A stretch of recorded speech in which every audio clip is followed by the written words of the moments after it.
In this video, we're going to be sharing the process for canning some ground beef. We started with 6 pounds of ground beef, and we heated up some beef broth while we browned the meat. It's always nice to have friends help you cooking. This little border collie is named Duke, and this is one of his favorite games. You can tell that Max, the brown dog, does not like this game one bit.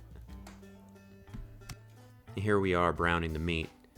We brown the meat to cook off some of the excess fat. The excess fat can affect the can's ability to properly seal. Now remember, the meat doesn't have to be fully cooked because it will continue to cook in the canning process.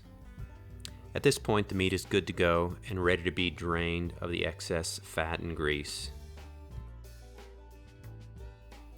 The next step is to pack the beef into your jars. We use some 1.5 pint or 24-ounce jars. The size of your jars as well as your elevation will affect your cook time, so make sure to follow the proper guidelines. We'll share the link below for reference. So this nifty little tool is called a bubble popper. It removes bubbles from the jars, and it also has handy measuring notches for measuring headspace. In this method right here, we're placing the meat in a colander, allowing the fat to drain below. It's simple, but it gets the job done. Next, we fill the jar with beef broth that has been warming on the stove. Then, get that old bubble popper out and work out all your air pockets. Once you get the air out, you'll likely need to top up your jars with more broth. For us, that's leaving 1 inch of headspace.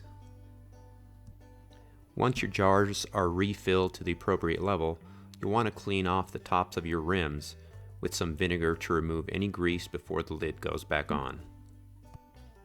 My wife really likes the unconventional way I get the lids in place and tighten down the rings. I had no idea there was a different way. Remember, finger tighten only. And here we had some leftover broth, so we decided to go ahead and can these while we were at it. And don't forget, follow your pressure canner's instructions for how much water to add. Now it's time to lock your lid and get an even heat going under your pot. Once you have a steady stream of steam, set your weight and watch the pressure. Once your canner reaches the appropriate pressure, set your timer. For our altitude and the size of cans we used, our timer was set for 90 minutes. And now begins 90 minutes of playtime. Once cook time is complete, turn off your heat and allow pressure to fall on its own. Do not attempt to remove the lid until after the pressure gauge reaches 0. We will typically cook it in the evening and not open it till morning. This was several hours later, and as you can see here, they're still cooking and hot. Canning can seem intimidating, and in some cases downright nerve-wracking for a lot of people. As long as you follow the directions exactly, you should be just fine. Just kidding about the exactly part. You're going to be fine.